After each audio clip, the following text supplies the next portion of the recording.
किसी समय हरिपुर नामक एक गांव में गोलू नाम का एक मेहनती किसान रहता था। वह अपने खेतों में तरबूज की खेती करता था।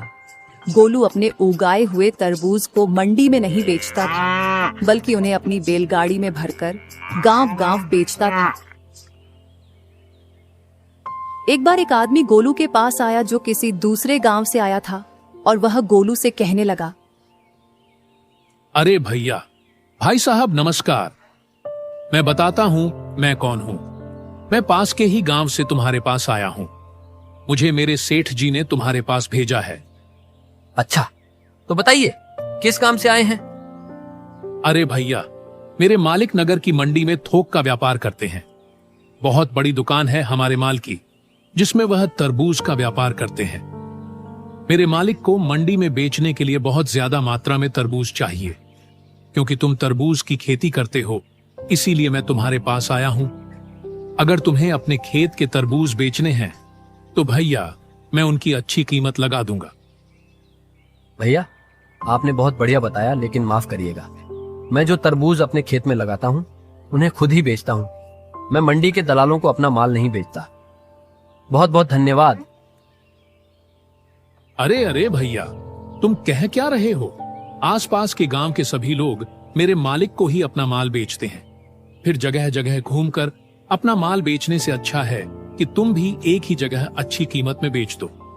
क्यों, सही कहा ना? और भैया, अगर तुम भी मेरे मालिक को सारे तरबूज बेच दोगे तो तुम्हारी मेहनत कम लगेगी और पैसा भी अच्छा मिल जाएगा। फिर जाकर अपने नए तरबूज उगाओ ना। तरबूज बेचने में क्यों समय लगा रहे हो भाई? तरबूज उगाने में समय लगाओ, उगाने में, समझे? देखो भाई, मैं एक किसान हूं और कड़ी मेहनत करना मेरे लिए कोई नया काम नहीं है। साथ ही साथ पैसा कमाने का लालच भी मुझ में नहीं है, बल्कि लोगों को साफ सुथरा तरबूज कम दामों में बेचना ही मेरा उद्देश्य है। और भैया, मैं इसी से संतुष्ट हूं। मैं तो यही चाहता हूं कि मैं अपना तरबूज मंडी में ना बेचकर सीधे लोगों को बेचूं, अब चाहे उसमें मुझे मुनाफा कम ही क्यों ना हो। ईश्वर का दिया हुआ सब कुछ है, मुनाफे और पैसे का ज्यादा लालच नहीं है। और वैसे भी मंडी में जो माल बिकता है वह आम लोगों तक पहुंचते पहुंचते महंगा हो जाता है। इसीलिए मैं अपना तरबूज मंडी में नहीं बेचूंगा। हमें माफ करिएगा भैया, मुझे लगता है कि अब तुम मेरी बात समझ गए होगे और तुम्हें बुरा नहीं लगेगा, है ना? ठीक है भैया, नमस्ते। गोलू के समझाने के बाद रामलाल यह समझ गया कि यहाँ पर दाल नहीं गलने वाली। वह वहां से चला गया।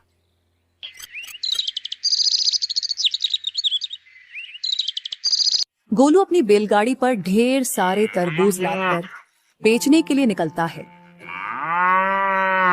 काफी देर बाद वह सूरजपुर नाम के गांव पहुंचता है, लेकिन तब तक अंधेरा हो चुका होता है। अरे, शाम ढल गई और अंधेरा भी हो गया।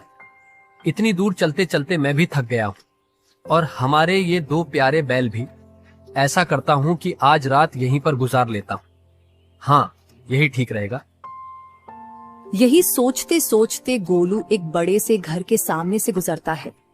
तभी घर के बाहर खड़ा एक आदमी उसे आवाज लगाता है। ओ भाई, कौन? अरे कौन हो तुम? हमारे गांव के तो नहीं लगते। गोलू देखता है कि पहनावे से वह आदमी बहुत ही अमीर मालूम पड़ता है। नमस्ते भाई साहब, मेरा नाम गोलू है और मैं हरिपुर गांव का हूँ।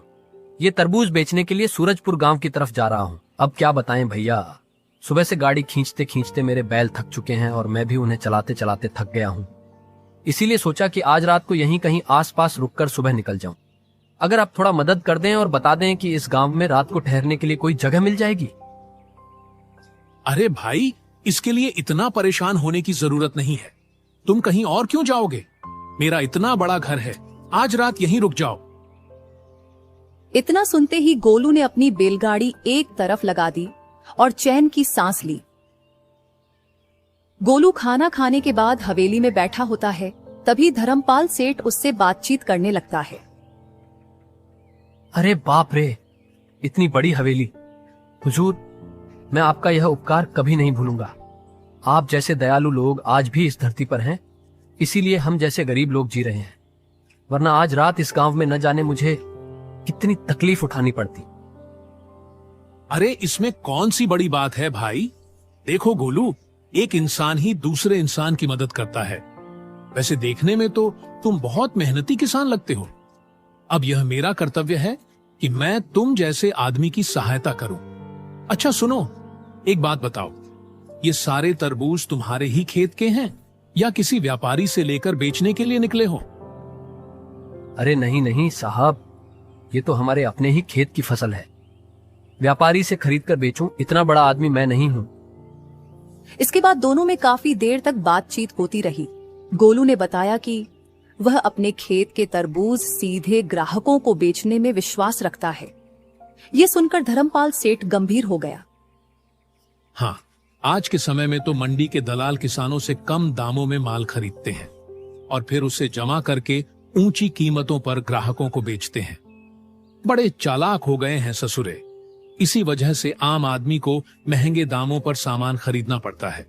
मुझे तो लगता है कि मंडी के लोगों का यह तरीका बिल्कुल गलत है। आपने बिल्कुल सही कहा साहब, आजकल तो यही सब कुछ हो रहा है और ऐसा ना हो, इसीलिए मैं अपने खेत के तरबूज सीधे ग्राहकों को कम कीमत पर बेचता हूं। मुझे लगता है कि मैं समाज के प्रति अपने कर्तव्य को पूरा कर पा रहा हूं और यही करने में मुझे खुशी मिलती है। सच में गोलू भाई, तुम्हारे विचार बहुत ही उच्च स्तर के हैं। अगर सभी लोग तुम्हारी तरह सोचने लगे तो सच में सबका भला हो जाए। अच्छा सुनो, अब काफी रात हो गई है और तुम्हें सुबह जल्दी उठना है। आराम कर लो। गोलू मुस्कुराता है और सेठ जी के आतिथ्य के लिए उनका धन्यवाद करता है। धर्मपाल सेठ ने अपने घर के एक कमरे में गोलू के सोने का इंतजाम कर दिया। उसने एक बिस्तर बिछाया और फिर खुद अपने कमरे में सोने चला गया। गोलू बिस्तर पर लेट जाता है, लेकिन नींद नहीं आ रही थी। वह धर्मपाल सेठ के बारे में सोचने लगता है। हाँ, ये कितना अच्छा इंसान है। इसने मुझ जैसे गरीब किसान को अपने घर में आश्रय दिया। सचमुच इतना धनी होने के बावजूद इसमें बिल्कुल भी अहंकार नहीं है। इसका मन बहुत ही निर्मल और दयालु है। गोलू गहरी सांस लेता है और मुस्कुराता है। ऐसे इंसान भला आजकल की दुनिया में कहाँ मिलते हैं। कितने बड़े लोग होते हैं लेकिन उनके दिल छोटे होते हैं। पर धर्मपाल सेठ जैसा इंसान सच में बहुत कम देखने को मिलता है। धीरे धीरे गोलू की आंखें भारी होने लगती हैं और वह चैन की नींद सो जाता है।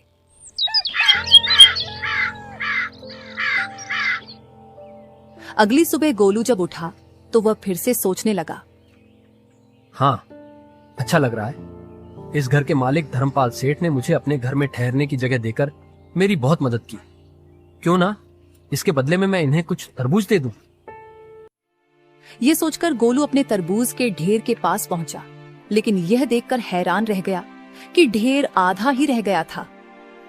अरे ये क्या, मेरे तरबूज कहाँ गए? आधे तरबूज तो गायब ही हो गए। गोलू घबराकर तुरंत धर्मपाल सेठ के पास गया। अरे साहब, मैंने रात को आपके आंगन में जो तरबूज रखे थे उनमें से आधे गायब हो गए। अरे ये क्या हो गया? क्या आपको इसके बारे में कुछ पता है? गोलू की बात सुनकर धर्मपाल सेठ अचानक गुस्से से लाल हो गया। राम राम, बहुत बड़ी गलती कर दी मैंने जो तुम जैसे आदमी को अपने घर में आसरा दे दिया। एक तो मेरे घर में रहे, ऊपर से मुझ पर ही चोरी का इल्जाम लगा रहे हो। गोलू आश्चर्य से देखता रह जाता है, लेकिन सेठ की गुस्से की आग बढ़ती जा रही थी। पहले तुमने मेरा विश्वास जीता, फिर मेरे साथ विश्वासघात किया। मैं तो तुम्हें भला इंसान समझ रहा था, लेकिन तुम तो बहुत ही चालबाज और धोखेबाज निकले। मेरे सो जाने के बाद तुमने मेरे तरबूज चुरा लिए और अब मुझ पर ही इल्जाम लगा रहे हो। वाह वाह, एक तो चोरी की, ऊपर से मुझ पर ही इल्जाम लगा रहे हो। झूठ मत बोलो, चुपचाप मेरे तरबूज लौटा दो, मैं यहां से चला जाऊंगा। अच्छा, तो अब तू मुझे धमका रहा है? चुपचाप यहां से निकल जा, नहीं तो अपने आदमियों को बुलवाकर तुझे धक्के मारकर बाहर फेंक दूंगा। बहुत देर से तेरी बकवास सुन रहा हूं, लेकिन अब और नहीं सहूंगा, बेईमान कहीं का। धर्मपाल सेठ के धमकाने पर गोलू को समझ आ गया कि अब इससे बात करना बेकार है। वह मन ही मन सोचता है, इससे बात करना बेकार है। गोलू गुस्से में अपने बाकी बचे तरबूज उठाता है और वहां से निकल जाता है। गोलू सीधा गांव के मुखिया जी के पास पहुंचता है और उन्हें सारी घटना विस्तार से बताता है। मुखिया जी, मेरे साथ बहुत बड़ा धोखा हुआ है। मैं रात भर धर्मपाल सेठ के घर में ठहरा और सुबह जब उठा तो देखा कि मेरे आधे तरबूज गायब हो चुके थे। जब मैंने सेठ जी से पूछा तो उन्होंने मुझ पर ही इल्जाम लगा दिया। मुखिया जी गंभीरता से सुनते हैं, फिर सोचकर बोलते हैं, अगर सचमुच तुम्हारे तरबूज धर्मपाल सेठ ने ही चुराए हैं तो मैं अवश्य ही उन्हें वापस दिलवाऊंगा। लेकिन एक बात बताओ, तुम कह रहे थे कि वह बहुत ही अमीर आदमी है, तो फिर कोई अमीर आदमी भला ऐसा काम क्यों करेगा? कहीं ऐसा तो नहीं कि किसी और ने तुम्हारे तरबूज चुराए हों? अरे नहीं मुखिया जी, मुझे पूरा यकीन है कि यह काम उसी आदमी का है। उसके अलावा और कौन चुरा सकता है? ठीक है, पहले उससे बात करनी होगी, तभी कोई फैसला किया जाएगा। गोलू मुखिया जी की बात सुनकर राहत की सांस लेता है, लेकिन अब वह चाहता था कि इंसाफ हो।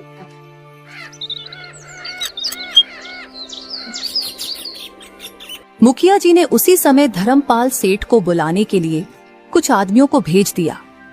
जब धर्मपाल सेठ वहां पहुंचा तो गोलू को वहां देखकर वह तिलमिला उठा। अरे मुखिया जी, मैं एकदम निर्दोष हूं। इस किसान को मैंने देखिए रात को अपने घर में रुकने के लिए आसरा दिया। अरे मेहमान समझकर मैंने कहा, रुक जाओ भैया, ठीक है। रात में बेचारा थका था, इसके बैल थक गए थे। मैंने कहा कोई बात नहीं, और यह निकला एहसान फरामोश कि मुझ पर ही आरोप लगा रहा है। अरे भला मैं इसके तरबूज क्यों चुराऊंगा? मेरे खुद के खेत में अच्छे अच्छे तरबूज उगे हुए हैं, तो भला मैं इसके तरबूज क्यों चुराऊं? अरे मेरे कौन सा कमी पड़ रही है? लेकिन यह ऐसा आरोप मुझ पर क्यों लगा रहा है, ये मुझे समझ नहीं आ रहा है। मैं मानता हूं कि तुम सच कह रहे हो, लेकिन चोरी तुम्हारे ही घर में हुई है, तो तुमने ये चोरी नहीं की, ये बात तुम्हें ही साबित करनी होगी। इसीलिए तुम्हारे खेत में जो तरबूज उगे हैं, उनमें से एक तरबूज तुम यहां पर लेकर आओ। धर्मपाल सेठ अपने खेत से तरबूज लाने के लिए चला जाता है। धर्मपाल सेठ के जाने के बाद मुखिया जी एक बार फिर से गोलू से पूरे मामले की जानकारी लेने लगे। इस बीच धर्मपाल सेठ अपने खेत से तरबूज लेकर वापस लौट आता है। मुखिया ने गोलू की बैलगाड़ी में से एक तरबूज मंगवाया और फिर दोनों तरबूजों को एक साथ रख दिया गया। मुखिया के अलावा वहां पर गांव के कुछ और भी लोग मौजूद थे। मुखिया ने वहीं पर मौजूद एक आदमी की तरफ इशारा करते हुए कहा, ओ लालू, हम इसका नाम लालू और ये तरह तरह की सब्जियों का अच्छा पारखी है। सब्जियों की गुणवत्ता के बारे में ये बहुत अच्छी तरह से जानता है, इसीलिए मैंने इसे यहाँ बुलवाया है ताकि ये दोनों तरबूजों की अच्छे से जांच पड़ताल कर सके। मुखिया जी ने लालू से कहा, लालू, क्या तुम इन दोनों तरबूजों की जांच करके ये बता सकते हो कि ये दोनों तरबूज एक ही खेत के हैं या फिर अलग अलग? दोनों तरबूजों को बड़े ही गौर से देखने के बाद, ठीक है, ये भी हाँ, इसकी बनावट भी ठीक है। हम इसका ऊपरी हिस्सा और नीचे का हिस्सा ठीक से देख रहे हैं। देखिए, मैं साफ साफ बताऊं तो देखने में कोई फर्क नजर नहीं आता है, इसीलिए इनके स्वाद को छक्कर देखना होगा। अगर ऐसा है तो तुरंत इन दोनों तरबूजों को छको और मुझे बताओ। लालू ने एक चाकू से धर्मपाल सेठ के लाए हुए तरबूज को काटा। जैसे ही उसने वह तरबूज खाया, उसे तुरंत जैसे कोई दौरा पड़ने लगा, वह हाथ पैर मारने लगा। तभी मुखिया ने एक दूसरे आदमी से कहा, अरे विक्रम, आप तो वैद्य हैं ना, जरा देखिए तो सही, लालू को क्या हो गया? अरे ये तो अच्छा भला यहाँ पर आया था, पर पता नहीं कहाँ क्या हो गया, कहीं मर ना जाए। आप तुरंत इनका इलाज कीजिए, देखिए जल्दी से, जल्दी देखिए। अरे अरे अवश्य ही इस तरबूज में जहर था, इसीलिए तरबूज को खाते ही इसकी यह हालत हो गई। इसे इलाज के लिए तुरंत मेरे घर ले जाना पड़ेगा, जल्दी करो। फिर कुछ लोग लालू को उठाकर विक्रम के घर इलाज के लिए ले जाते हैं। इसके बाद मुखिया जी कड़े स्वर में धर्मपाल सेठ सवाल करते हैं। अरे भाई, ये सब क्या मामला है? तुमने अपने खेतों में जहरीले तरबूज उगाए हैं क्या? तुम लोगों को जान से मारना चाहते हो? कुछ दिन पहले भी मैंने ऐसा ही एक मामला सुना था जिसमें जहरीला तरबूज खाने से किसी की मौत हो गई थी। मुझे तो लगता है कि वो तरबूज भी तुमने ही दिया होगा। अगर दामोदर को कुछ हो गया तो याद रखना, उसकी मौत की जिम्मेदारी तुम्हारी होगी। अब तो तुम पर चोरी के साथ साथ हत्या का भी आरोप लग गया है। अब तो भगवान भी तुम्हें नहीं बचा सकते। ये सुनते ही धर्मपाल सेठ डर जाता है और मुखिया को एकांत में ले जाकर फुसफुसाता है। अरे मुखिया जी, जरा इधर आइए। देखिए, मुझे माफ कर दीजिए। यह तरबूज मेरे खेत के नहीं है, बल्कि यह तो उस किसान गोलू के ही तरबूज हैं। अरे, उसके ही तरबूज जहरीले हैं। अगर यह बात मुझे पता होती तो मैं उसके तरबूज चुराता ही नहीं। देखिए, अगर आप इस मामले से मुझे बचा लेंगे तो मैं आपको मालामाल कर दूंगा। हाँ, बहुत सारा धन दूंगा। आप एक बार सोच कर देखिए। मुखिया जी को गुस्सा आ जाता है और वह गुस्से से धर्मपाल सेठ को डांटते हैं। वाह, मुझे माला माल करोगे? एक तो खुद चोरी का अपराध किया और अब मुझे रिश्वत देकर इसमें शामिल करना चाहते हो? गोलू को बलि का बकरा बनाना चाहते हो क्या? अब तो मुझे पक्का यकीन हो गया है कि तुमने पहले भी कई अपराध किए होंगे। तुम्हें क्या लगता है कि हर आदमी तुम्हारी तरह लालची होता है? तुमने मुझे भी एक लालची इंसान समझ लिया जो रिश्वत का पैसा हजम कर जाएगा। तुम्हें मालूम है कि किसी को रिश्वत देना भी एक अपराध है। अगर तुमने अपना अपराध पहले ही मान लिया होता तो बेहतर होता। अब तुमने 3 अपराध कर दिए, चोरी का, हत्या का और रिश्वत देने का। तभी वहां पर गोलू, लालू और बैद जी भी आ पहुंचते हैं। तीनों को देखकर धर्मपाल सेठ घबरा जाता है और घबराहट में बोलता है। अरे अरे, देखो, लालू तो एकदम ठीक है। उसे तो कुछ नहीं हुआ। वह एकदम सही सलामत है। लेकिन अगर उसे कुछ हो भी गया होता तो उसमें भी भैया मेरा कोई कसूर नहीं था, क्योंकि वह तरबूज मेरे नहीं थे। वह तो मैंने गोलू के चुराए थे। अब जब वह तरबूज मेरे थे ही नहीं तो हत्या का इल्जाम मुझ पर कैसे लग सकता है? मुखिया जी ठहाका लगाते हैं और कहते हैं। अच्छा, तो अब तुमने अपनी चोरी का अपराध खुद ही स्वीकार कर लिया।